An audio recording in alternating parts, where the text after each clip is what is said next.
Como fazer aparecer uma imagem de um personagem no RenPy.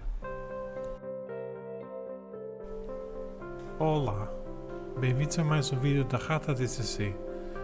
Neste vídeo vamos aprender como fazer aparecer uma imagem de um personagem no RenPy. Para efeitos deste exemplo, vamos copiar um fecheiro de imagem da pasta de outro projeto que já vem com o RenPy. Selecionamos o projeto, a pergunta. Por baixo de Abrir diretório, clicamos em Images.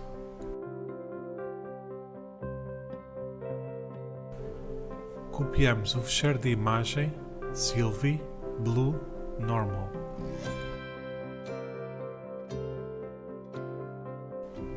Abrimos de novo o Launcher do RenPy e selecionamos outro projeto que neste exemplo é Floresta. Por baixo de Abrir diretório, clicamos em Images.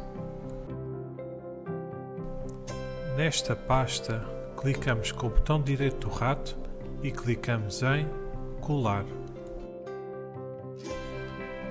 Mudamos o nome deste fecheiro para Blue Girl. Voltamos ao Launcher e por baixo de Editar arquivo, clicamos em Script.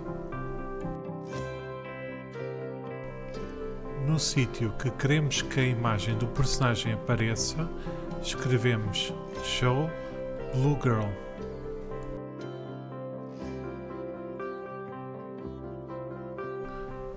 Executamos o nosso projeto para testar.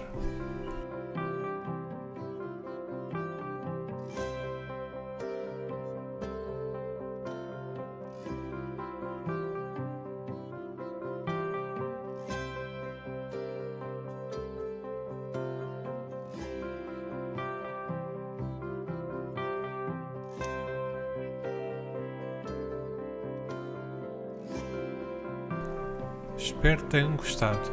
Se tiverem dúvidas, coloquem nos comentários. Para mais vídeos sobre o RenPy ou sobre outros programas, vejam o nosso canal. Obrigado!